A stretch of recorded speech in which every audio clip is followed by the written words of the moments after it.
అనంతపురం నగర ప్రజలకు శుభవార్త. స్వచ్ఛమైన కల్తీ లేని వాక్యమును మీరు వినాలనుకుంటున్నారా? ఆత్మీయంగా పడిపోయిన స్థితిలో మీరు ఉన్నారా?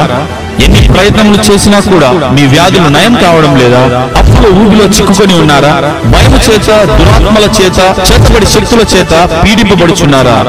ఆత్మీయంగా బలపడి బలమైన సేవ చేయాలని ఆశ కలిగి ఉన్నారా? శక్తివంతమైన స్తుతి ఆరాధన లేకుండా జీవిస్తున్నారా?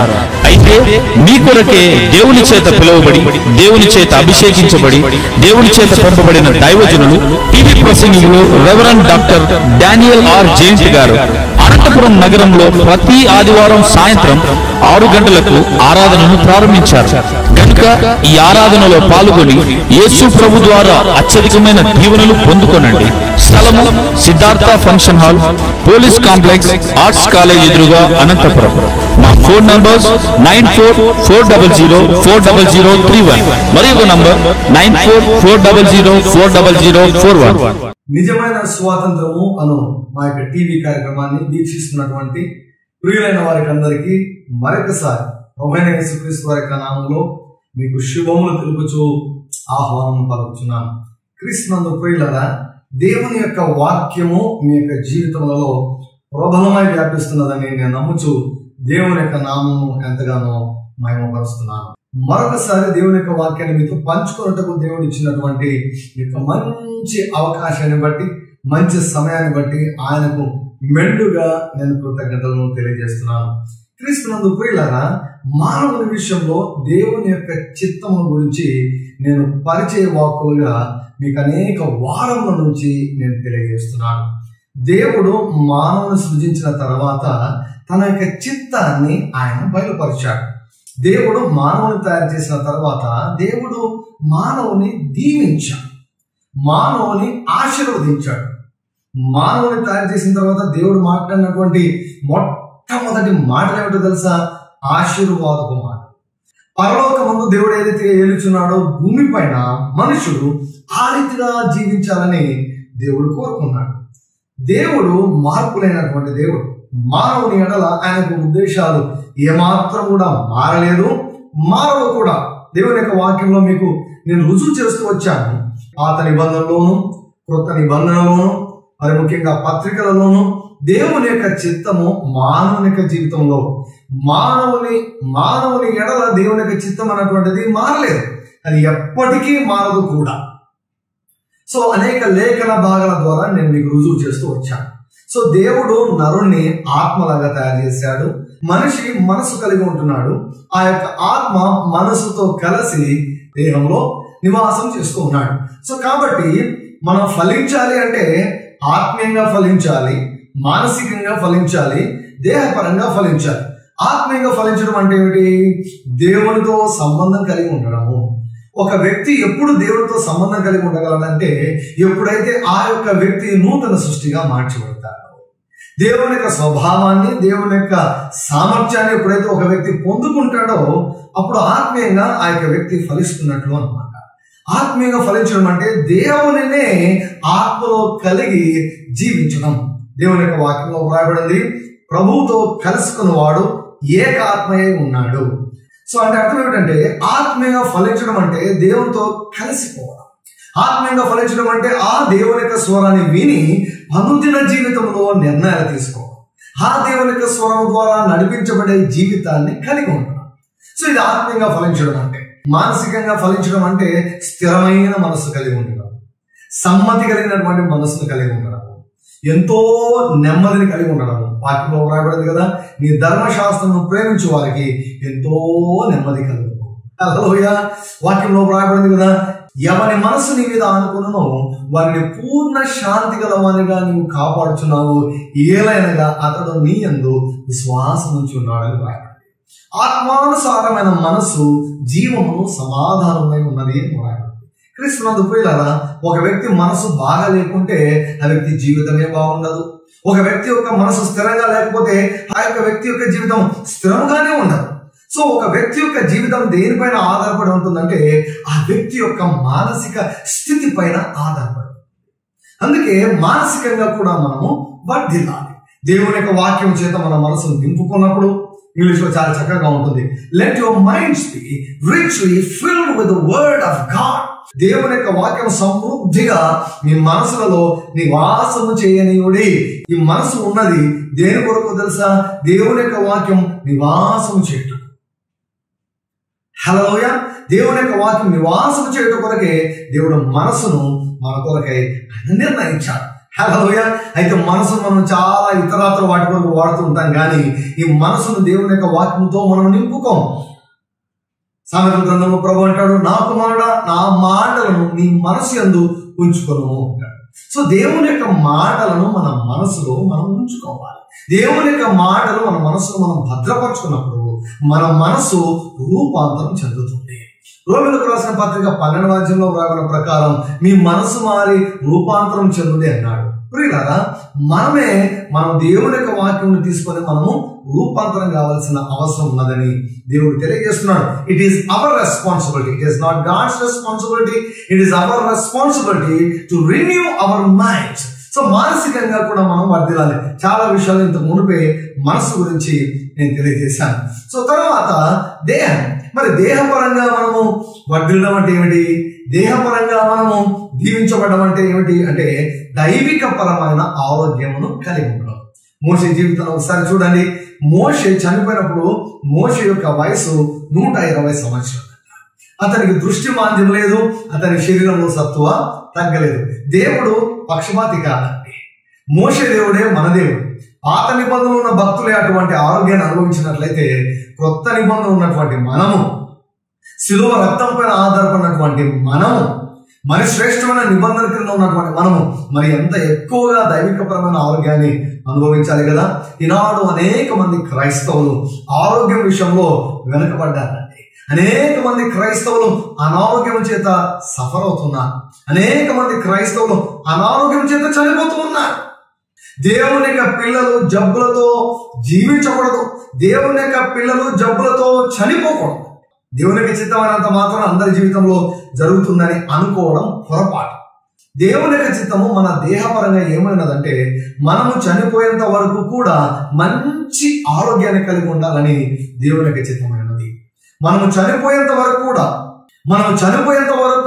మంచి ఆరోగ్యాన్ని మన దేహంలో మనం కలిగి మనం ఆనందించాలని దేవుడు కోరుకుంటున్నాడని దేవుని యొక్క వాక్యం సెలవిస్తుంది.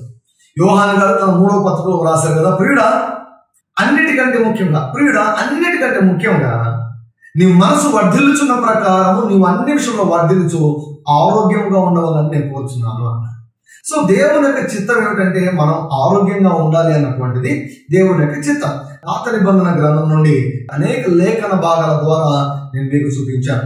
ఇశ్రాయేలీయులు ఏ రీతిగా వారు ఆరోగ్యాన్ని పొందుకున్నారు.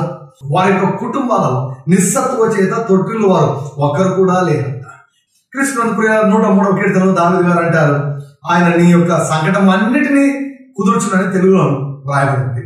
యాక్చువల్గా దానికి అర్థం ఏంటంటే నీ రోగం అన్నీ కూడా ఆయన బాగు చేస్తాడు. హల్లెలూయా. యేసయ్య పాపములను అన్నిటినీ క్షమిస్తాడు. యేసయ్య రోగములను అన్నిటినీ నయం చేస్తాడు. యేసయ్య ఫిలిప్పీ 4:19 ప్రకారం యేసయ్య అక్కర్లన్నిటినీ తీరుస్తాడు. హల్లెలూయా. నీ సమస్యలన్నిటి నుంచి నిన్ను విడిపిస్తాడు. నీకు కలిగిన భయం అన్నిటి నుంచి ఆయన విడిపిస్తాడు. ఏవో కొన్ని మేలు చేసి కొన్ని వదిలిపెట్టే దేవుడు కాదండి యేసయ్య. యేసయ్య గురించి సరిగా మనం అర్థం చేసుకోవాలి. దేవుడి గురించి మనం సరిగా అర్థం చేసుకోవాలి. పొరపాటుగా మనం ఎప్పుడు కూడా అర్థం చేసుకోకూడదు. ఒక వ్యక్తి జీవితం ఎప్పుడు దీవించబడడం ప్రారంభమవుతుందో తెలుసా? ఎప్పుడైతే ఒక వ్యక్తి దేవుని యొక్క చిత్తాన్ని సరిగా అర్థం చేసుకుంటాడు. ఎప్పుడైతే దేవుని యొక్క చిత్తాన్ని నువ్వు సరిగా అర్థం చేసుకుంటావో అప్పుడే దేవుని యొక్క దీవెనలు నీ జీవితంలో ప్రారంభమవుతాయి. దేవుని యొక్క చిత్తాన్ని నువ్వు అర్థం చేసుకోకుండా దేవుని యొక్క ఆశీర్వాదాలు నీ జీవితంలో ప్రారంభం కావు. Without knowing the will of God for your life, you can enjoy the will of God for your life. అందుకొరకే అనేక వారములుగా దేవుని యొక్క చిత్తం గురించి మాటికి నీకు జ్ఞాపకం చేస్తూ వస్తున్నాం. కొన్ని విషయాలు మనం మాటికి వినాలండి. చాలా విషయాలు మనం ఒకసారి వింటే మనకు అర్థం కావు. మాటికి మనం వినాలి. ఈ వర్తమానాన్ని మాటికి వినండి, మాటికి వీక్షించండి. అప్పుడు ఈ యొక్క వర్తమానాన్ని హృదయంలోనికి ప్రవేశిస్తారు. ఎప్పుడైతే ఈ యొక్క దేవుని యొక్క చిత్తం గురించి నీకు వెలుగింపు వస్తుందో, నీ వాక్యం వెల్లడకుండా తోడనే వెలుగు కలదు. అవి తెలివి లేని వారికి తెలివినిచ్చు. హల్లెలూయా. ఎప్పుడైతే వెలుగు వస్తుందో చీకటి ఉండదండి. వెలుగు చీకటి కలిసి ఏమాత్రం కూడా జీవించలే. వెలుగు వచ్చిందంటే చీకటి ఉండదు. ఎప్పుడైతే ఆరోగ్యం గురించి నీకు దేవుని యొక్క చిత్తం గురించినటువంటి వెలుగు ఎప్పుడైతే మీకు వస్తుందో అప్పుడే మీరు ఆరోగ్యాన్ని అనుభవించుటకు ద్వారం తెరవబడుతుంది. అంతవరకు ద్వారం మూయబడుతుంది. క్రీస్తు ప్రియుల కొత్త నిబంధనలు మీకు చూపించాను. యేసుక్రీస్తు ప్రభు అన్నిటినీ బాగు చేశాడు. అంటే అన్ని రోగాలను బాగు చేశాడు, అందరినీ బాగు చేశాడు. ఎన్ని వాక్య ఆధారాల ద్వారా నేను రుజువుపరచడం మీరు చూశారు. హల్లెలూయా. యేసు ప్రభు ఎవరిని వదిలిపెట్టాడు, అందరినీ బాగు చేశాడు, అన్ని జబ్బులను నయం చేశాడు. హల్లెలూయా. క్రీస్తు ప్రియులారా, ఈ రోజు మరొక స్వస్థత గురించినటువంటి బోధలోనే మరొక అంశాన్ని నేను ముందుకు తేవాలని నేను ఇష్టపడుతున్నాను.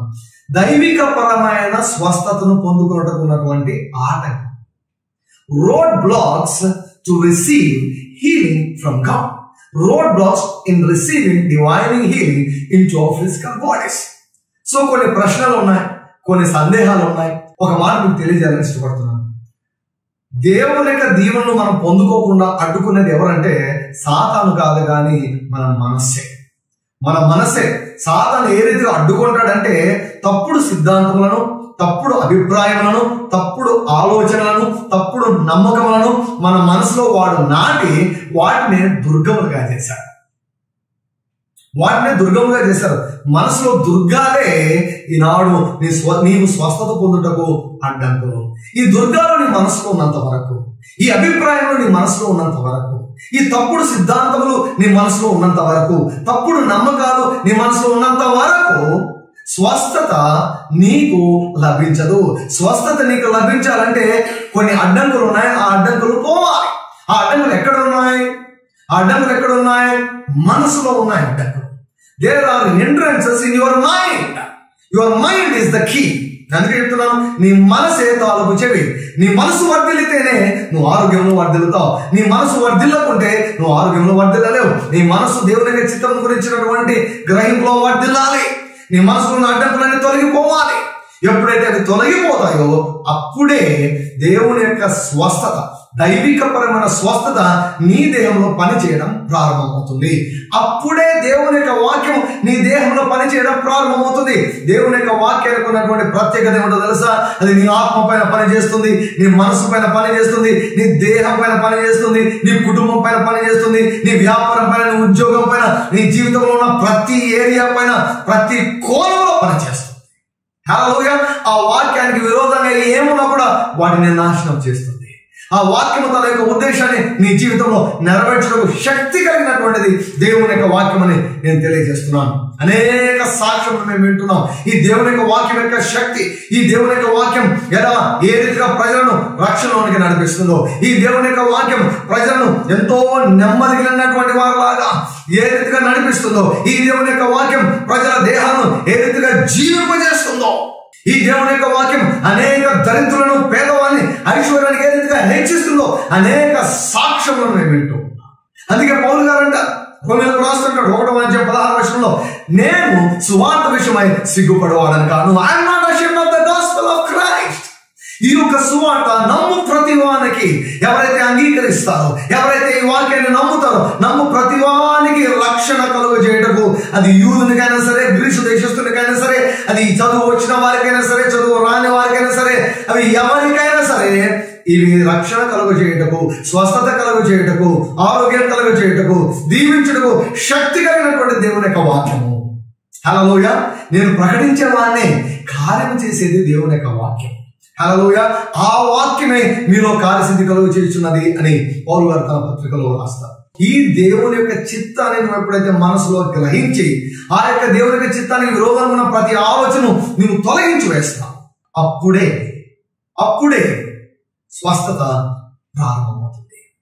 ప్రభు అంటాడు, మీరు నా వాక్యం నందు నిలిచి ఉన్న వారైతే, ఈ బోధ ఎందుకు నిలిచి ఉండండి, క్రమంగా వీక్షించండి, మాటి మాటికి వీక్షించండి, మాటి మాటికి వినండి. మీరు ఈ వాక్యం నందు నిలిచి ఉన్న వారైతే మీరు సత్యాన్ని గ్రహిస్తారు. ఎంతవరకు నిలిచి ఉండాలి? సత్యాన్ని గ్రహించేంత వరకు నిలిచి ఉండండి. సత్యాన్ని గ్రహించేంత వరకు నిలిచి ఉండండి. అప్పుడు సత్యము మిమ్ములను స్వతంత్రులుగా చేయము. హల్లెలూయా. కుమారుడు స్వతంత్రులుగా చేసిన మీరు నిజముగా స్వతంత్రులు అవుతారు. రోగం ఒక బంధకం. రోగం ఒక చెరసాల. ఈనాడు అనేక మంది క్రైస్తవులు, అనేక మంది విశ్వాసులు, మరి ఘోరమైన విషయం ఏంటంటే అనేక మంది సేవకులు, అనేకులైన దేవుని యొక్క సేవకులు రోగాల చేత బంధించబడుతున్నారు. వారు ఏ రీతిగా ప్రజలను ఆరోగ్యంలోకి నడిపిస్తారు. సో కొన్ని అడ్డంకులు ఉన్నాయి, మన మనసులో కొన్ని అడ్డంకులు ఉన్నాయి, కొన్ని అడ్డంకులైన అభిప్రాయాలు ఉన్నాయి. వాటిని దేవుని యొక్క వాక్యంతో మనం కొట్టేసేయాలి. వాటిని దేవుని యొక్క వాక్యం చేత వాటిని తీసివేసుకోవాలి. ప్రియులారా, సత్యము మనల్ని విడుదల చేస్తే అబద్ధాలు మనల్ని బంధిస్తాయి. వాక్యాన్ని అపవాది వక్రీకరించి అబద్ధములను ఆ మనసులో నాటినప్పుడు ఏమవుతుందంటే, ఆ అబద్ధాన్ని మనం నమ్మినప్పుడు ఏమవుతుందంటే దేవుని యొక్క వాక్యం మన జీవితాల్లో నెరవేర్చబడదు. కాబట్టి మన మనసులో అడ్డంకులను మనము తొలగించుకోవాలి. మొట్టమొదటి తప్పుడు అభిప్రాయం ఏమిటంటే, దేవుడు అనారోగ్యమును పంపుతాడు, దేవుడు రోగమును మనుషులపైకి పంపుతాడు. చాలా మంది కొన్ని వాక్య భాగాలను పొరపాటుగా అర్థం చేసుకుంటారు. వాక్య భాగాన్ని పొరపాటుగా అర్థం చేసుకుంటే నష్టపోయేది మనమే. అందుకే మనం ఎప్పుడు కూడా ప్రార్థించాలి, ప్రభువా వాక్యాన్ని నేను పొరపాటుగా అర్థం చేసుకోకూడదు. యేసయ్యా, వాక్యం గురించినటువంటి నా యొక్క అభిప్రాయం సరిచేయండి, నేను సరి చేసుకున్నటకు, నా అభిప్రాయాన్ని మార్చుకున్నటకు నేను సిద్ధంగా ఉన్నాను ప్రభు అని చెప్పినప్పుడు పరిశుద్ధాత్మ దేవుడు మనలను సర్వసత్యంలోనికి ఆయన నడిపిస్తాడు.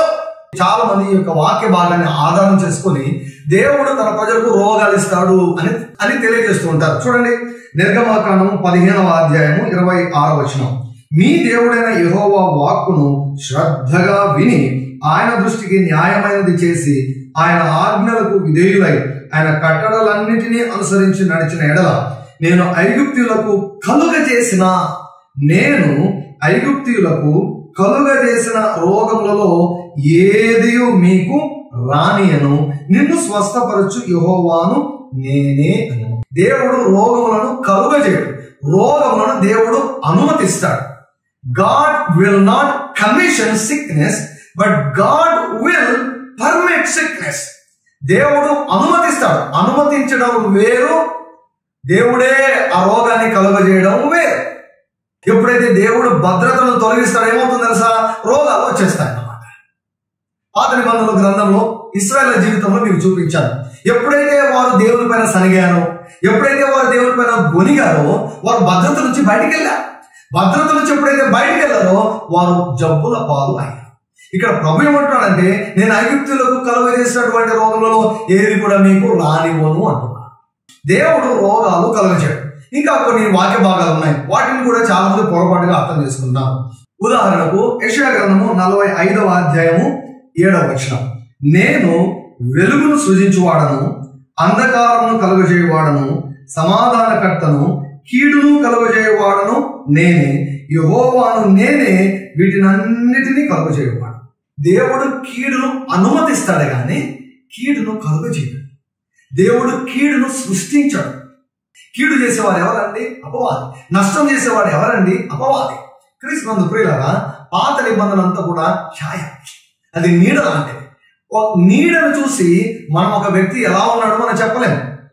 ఒక వ్యక్తి యొక్క నీడను చూసి ఆ వ్యక్తి రంగు చెప్పలేం, ఆ వ్యక్తి ఎంత హైట్ ఉన్నాడో చెప్పలేం, ఆ వ్యక్తి యొక్క రూపురేఖలు ఏమాత్రం కూడా వివరించలేము అనమాట. పాత నిబంధన నీడ అనమాట. కొన్ని భాగాలు తర్జుమాలో తేడా వచ్చాయి. సర్వశక్తుడు అన్యాయం చేయుట అసంభవం. జనములకు తీర్పు తీర్చేవాడు, లోకానికి తీర్పు తీర్చేవాడు కీడు ఎలా సృష్టిస్తాడు? కీడు ఎలా చేస్తాడు? ఇంపాసిబుల్. ప్రియులారా, ఒక వాక్యాన్ని తీసుకొని మనం ఒక సిద్ధాంతాన్ని ఎప్పుడు కూడా కట్టకూడదు. సో కాబట్టి చాలా మంది అనుకుంటూ ఉంటారు, దేవుడు మేలేనా, దేవుడు కీడు చేయడా, దేవుడి దగ్గర నుంచి మేలేనా మనం పొందుకునేది, కీడును ఎందుకు ఎదురు చూడకూడదు. చాలా మంది ఏం చేస్తారంటే యోబు గురించి చెప్తారు. యోబు ఏమన్నాడు? యెహోవా ఇచ్చాడు, యెహోవా తీసుకున్నాడు. అది సగమే కరెక్ట్. యెహోవా ఇచ్చాడు కానీ యెహోవా తీసుకోలేదు. యోబుకు రోగాలు ఎవరు తెచ్చారు? సాతాను మొత్తాడు. యోబు పిల్లలు ఎవరు చంపారు? సాతాను చంపాడు. యోబు పనివాని ఎవరు చంపారు? సాతాను చంపాడు. సాతాను దేవుని దగ్గర అనుమతి తీసుకొని, పర్మిషన్ తీసుకొని, అనుమతి తీసుకొని యోబు జీవితంలోనికి అడుగుపెట్టి యోబు జీవితాన్ని నాశనం చేశాడు. దేవుడు చేయలేదండి, సాతాను చేశాడు. అది సాతాను చేశాడు. యోబుకు సాతాను గురించి తెలియదు, యోబుకు తెలిసినంత దేవుడే. కాబట్టి ఏమనుకున్నాడు? అది యోబు యొక్క అభిప్రాయం. యోబు యొక్క అభిప్రాయమైనంత మాత్రాన అది కరెక్ట్ కాదు. ఈనాడు చాలా మంది కూడా ఈ మాటను ఉపయోగిస్తుంటారు. యెహోవా ఇచ్చను, యెహోవా తీసుకున్నాను. దేవుడు తీసుకునే పనిలో లేడండి. యెహోవా ఎప్పుడు కూడా ఇచ్చే పనిలోనే ఉన్నాడు. ఆరోగ్యాన్ని ఆయన తీసుకోడు కానీ ఆరోగ్యాన్ని ఇచ్చే పనిలో ఉన్నాడు. ఆయన కీడు చేసే దేవుడు కాదు. కీడు ఇంపాసిబుల్. దేవుడి గురించి సరిగా మీరు అర్థం చేసుకోవాలి. ఇటువంటి లేఖన భాగాన్ని మరొక లేఖన భాగాన్ని మీకు చూపిస్తాను. మీకా గ్రంథము 1వ అధ్యాయము 12వ వచనం. మారోతు వారు తాము పోగొట్టుకున్న మేలును బట్టి బాధ పొందుచున్నారు. ఏలైనగా యెహోవా యుద్ధ నుండి కీడు దిగి యెరూషలేము పట్టణ ద్వారం మట్టుకు వచ్చెను. యెహోవా యుద్ధ నుండి కీడు వచ్చింది అని ఈ లేఖన భాగంలో వ్రాయండి. ఈ లేఖన భాగాలన్నీ తీసుకొని చాలా మంది ఏ సిద్ధాంతాన్ని కడుతున్నారంటే దేవుడు మేలే కాదు, దేవుడు కీడు కూడా చేస్తాడని. కాదండి, దేవుని యొక్క వాక్యంలో అనేక చోట్ల వ్రాయబడింది, యెహోవా దయాళుడు, ఆయన కృప నిరంతరం ఉండును. యెహోవా మంచివాడు, ఆయన కృప నిరంతరం ఉండును. ఆయన కృప నిరంతరం ఉండును. హల్లెలూయా. ఆయన కృప, ఆయన మంచితనం నిరంతరం ఉండును. కీడు చేసేవాడు మంచివాడు ఎలా అవుతాడు? నేను ఎప్పుడు కూడా చెప్తుంటాను, మనం క్రైస్తవులమైన తర్వాత, ప్రభుని అంగీకరించిన తర్వాత ఇంగిత జ్ఞానాన్ని మనం పోగొట్టుకోకూడదు. సామాన్య జ్ఞానంతో చెప్పచ్చండి. కీడు చేసేవాడిని ఏమంటారు? మంచివాడు అంటారా, లేకపోతే చెడ్డవారు అంటారా? కీడు చేసేవాడిని మంచివారు అంటారా, చెడ్డవారు అంటారా? చెడ్డవాడు అంటాడు. దేవుడు చెడ్డవాడా? దేవుడు మంచివాడా, చెడ్డవాడా? దేవుడు మంచివాడు. యెహోవా దయాళుడు, యెహోవా మంచివాడు. The lord is good. ప్రియులారా, పాత నిబంధన గ్రంథంలో, కృత నిబంధన గ్రంథంలో ఆయన యొక్క మంచితనం గురించి అనేక వాగ్దానాలు రాయబడ్డాయి. ఆ మంచి దేవుడు కీడు ఎలా చేస్తాడో ఆయన చేయడు, కీడును అనుమతిస్తాడు. కాబట్టి భూమి పైన ఏమి జరగాలన్నా దానికి మానవుడే కారణము, మనిషే కారణము. అర్థమవుతుందా ప్రియులారా? సో దేవుడు కీడు చేసే దేవుడు కాదు, కీడును అనుమతిస్తాడు. God will not commission evil, but God will permit evil. ఎందుకు? మనం నిర్ణయం తీసుకునే స్వేచ్ఛను ఇచ్చాడు కాబట్టి మనం అనుమతిస్తే దేవుడు అనుమతిస్తాడు. మనం అనుమతించకుంటే దేవుడు కూడా అనుమతించడు. ప్రియులారా, ఇవన్నీ పాత నిబంధన గ్రంథంలో ఉన్నటువంటి లేఖన భాగాలు. మనం స్పష్టంగా మనం దేవుని గురించి తెలుసుకోవాలంటే యేసు ప్రభువును మనం చూడాలి. ఆయన భూమి పైన ఉన్నప్పుడు ఎవరికైనా కీడు చేశాడా? హల్లెలూయా. ఎవరికి కీడు చేయలేదు. ఆయన భూమి పైన ఉన్నప్పుడు ఎవరికైనా రోగాలు ఇచ్చాడా? ఎవరికి రోగాలు ఇవ్వలేదు. చాలా మంది నమ్ముతారు, దేవుడు నాకు ఈ రోగాన్ని ఇచ్చాడు, దేవుడు నాకు రోగాన్ని ఇచ్చాడు, దేవుడు తన సేవకులకు రోగాలు ఇస్తాడు అని చాలా మంది నమ్ముతున్నారు. ఇది ఒక పెద్ద అడ్డంకు. ఒకవేళ if you believe this thing as truth, you will not receive healing into your physical body. ఈ యొక్క విషయాన్ని నువ్వు సత్యమని నువ్వు నమ్మితే, ఈ అబద్ధాన్ని సత్యమని నువ్వు నమ్మితే నీవు స్వస్థతను ఎప్పటికీ కూడా నువ్వు పొందుకోలేవు. ఎందుకంటే దేవుడు రోగాలు తన ప్రజలకు ఇవ్వడు. రోగాలు ఇచ్చేది అపవాది. అపోస్తలుల కార్యము 10వ అధ్యాయం 38వ వచనంలో వ్రాయబడింది, అపవాది చేత పీడించబడిన వారిని అందరినీ స్వస్థపరచుతూ సంచారం చేశాను. హల్లెలూయా. ఆయన మేలు చేశాడు, ఆయన కీడు చేయలేదు. మేలుకి వ్యతిరేక పదం ఏంటండి? కీడు. ఆయన మేలు చేయొచ్చు, ఆయన మేలు చేయొచ్చు. అపవాది చేత పీడించబడిన వారందరినీ స్వస్థపరిచాడు. అంటే స్వస్థపరచడం, మేలు చేయడం, రోగాలు ఇవ్వడం, కీడు చేయడం. ఒక్కరికైనా రోగాలు ఇచ్చాడా యేసయ్య? ఒక్కరికైనా రోగాలు ఇచ్చాడా? నో. ఎవరికి రోగాలు ఆఫర్ చేయలేదు. రోగాలు గిఫ్ట్ గా ఎవరికి కూడా ఇవ్వలేదు యేసు ప్రభు. అందరికీ ఆరోగ్యాన్ని ఇచ్చాడు. రోగాలు కలగజేసేది సాతాను, రోగాలు బాగు చేసేది దేవుడు. హల్లెలూయా. రోగాలు ఇచ్చే పనిలో సాతాను నిమగ్నమై ఉన్నాడు. అయితే రోగాలు బాగు చేసే పనిలో యేసు ప్రభు నిమగ్నమై ఉన్నాడు. That means healing is God's business, sickness is Satan's business. దేవుని యొక్క వాక్యంలో వ్రాయబడింది, అపవాది క్రియలను లయపరచుటకే మనుష్య కుమారుడు ప్రత్యక్షమైనను అని వ్రాయబడింది. హల్లెలూయా. యోహాను సువార్త 10వ అధ్యాయం 10వ వచనంలో వ్రాయబడింది, దొంగతనానికి, హత్యకు, నాశనానికి తప్ప మరి దేనికి రాడు. దొంగతనం, హత్య, నాశనం. రోగాలు ఏం చేస్తాయండి? నాశనం చేస్తాయి. రోగాలు ఏం చేస్తాయండి? దొంగతనం చేస్తాయి. నీ నెమ్మది, నీ సమాధానం, నీ ఆరోగ్యం, నీ యొక్క పనిని, నీ యొక్క సామర్థ్యం, నీ శక్తిని దొంగతనం చేస్తాయి. రోగాలు నీ దేహాన్ని నాశనం చేస్తాయి. అదే రీతి వదిలేసి ట్రీట్మెంట్ తీసుకోలేదనుకోండి, చనిపోతారు. దొంగతనానికి, హత్యకు, నాశనానికి వస్తారు. అంటే రోగాలు సాతాను యొక్క ఆయుధము. మనం చాలా మందికి ఈ వాక్యం తెలుసు. నీకు విరోధంగా రూపించబడిన ఏ ఆయుధము వర్ధిల్లదు. ఏ ఆయుధం అంటే ఏంటి? ఆయుధము సాతాను ఆయుధాలు. సాతానుకున్న ఆయుధాలు ఏమిటి? సాతానుకున్న ఆయుధాలు, ఒక ఆయుధము వ్యాధి, ఒక ఆయుధము రోగము. అయితే అపవాది క్రియలను లయపరచుటకే మనిషి కుమారుడు ప్రత్యక్షమయ్యాను. హల్లెలూయా. సో మొట్టమొదటి అడ్డంకి ఏమిటంటే దేవుడు తన ప్రజలకు అనారోగ్యాన్ని ఇస్తాడు. ఈ యొక్క సిద్ధాంతాన్ని నమ్మితే దయచేసి ఇదే దినం ఈ టైంలో ఇప్పుడే ఆ సిద్ధాంతాన్ని మనసు నుంచి తీసివేసేమని నేను మనవి చేస్తున్నాను. ఎందుకంటే దేవుడు మనకు ఆరోగ్యం ఇచ్చే పనిలో ఉన్నాడు, కానీ మనకు రోగాలు ఇచ్చే పనిలో ఏమాత్రం కూడా లేడని నేను తెలియజేస్తున్నాను. రోగాలు ఇచ్చేది ప్రత్యక్షంగానో పరోక్షంగానో సాతానే నీ యొక్క రోగానికి ప్రత్యక్షంగానో పరోక్షంగానో కారణం. ప్రియులారా, నీ యొక్క వ్యాధికి, నీ యొక్క జబ్బుకు దేవుడు కారణం కాదు కాదు కాదు 1000 సార్లు కాదు, 1,00,000 సార్లు కాదు. దేవుని యొక్క చిత్తము కానే కాదు. సో ఇది మొట్టమొదటి అడ్డంకి అన్నమాట. దేవుడు తన ప్రజలకు వ్యాధులు ఇస్తాడు అని చాలా మంది నమ్ముతున్నారు. అది చాలా తప్పు. నీ దేహంలో అనారోగ్యం ఉన్నట్లయితే ఇప్పుడే స్వస్థ అభిషేకాన్ని ఆహ్వానించు. యేసుక్రీస్తు నామములో, ఆయన పొందిన దెబ్బల ద్వారా, ఆయన పొందిన గాయముల ద్వారా, యేసుక్రీస్తు నామములో ఇప్పుడే స్వస్థత అభిషేకం నీ యొక్క దేహంలోనికి నడినెత్తి నుండి అధికారి వరకు ప్రవహించునుగాక. ప్రతి కట్టు తెగిపోనుగాక, ప్రతి కాడి ధ్వంసమైపోనుగాక, ప్రతి గడ్డ కరిగిపోనుగాక, ప్రతి ఇన్ఫెక్షన్ నాశనమైపోనుగాక, పాడైపోయిన ప్రతి అవయవము నూతనంగా సృష్టించబడునుగాక. దేవుడు మీ దేహంలో దైవికపరమైన ఆరోగ్యం కలుగజేసి మిమ్మల్ని దీవించి తృప్తిపరచునుగాక. ఆమేన్. అనంతపురం నగర ప్రజలకు శుభవార్త. స్వచ్ఛమైన కల్తీ లేని వాక్యమును మీరు వినాలనుకుంటున్నారా? ఆత్మీయంగా పడిపోయిన స్థితిలో మీరు ఉన్నారా? ఎన్ని ప్రయత్నములు చేసినా కూడా మీ వ్యాధులు నయం కావడం లేదా? అప్పుడు ఊబిలో చిక్కుకొని ఉన్నారా? భయము చేత, దురాత్మల చేత, చేతబడి శక్తుల చేత పీడింపబడుచున్నారా?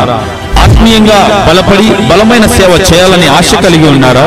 శక్తివంతమైన స్తుతి ఆరాధన లేకుండా జీవిస్తున్నారా? అయితే మీ కొరకే దేవుని చేత పిలువబడి, దేవుని చేత అభిషేకించబడి, దేవుని చేత పంపబడిన దైవజనులు, టీవీ ప్రసంగికులు reverend doctor Daniel R James garu Anantapuram నగరంలో ప్రతి ఆదివారం సాయంత్రం 6 గంటలకు ఆరాధనను ప్రారంభించారు. కనుక ఈ ఆరాధనలో పాల్గొని యేసు ప్రభు ద్వారా అత్యధికమైన దీవెనలు పొందుకొనండి. స్థలము Siddhartha function hall, police complex, arts college ఎదురుగా, అనంతపురం. మా ఫోన్ నంబర్స్ 9440040031 మరియు నంబర్ 9440040041. ఈ ప్రోగ్రామ్ మీకు దీవెనకరంగా ఉన్నదని నమ్ముచున్నాము. మా address RDJ Ministries, Calvary Faith Church, Krishnapuram 0 road, Tadipatri, Anantapur district, Andhra Pradesh. మా phone number 9440040031. Another number 9440040041. Thank you very much for watching our program.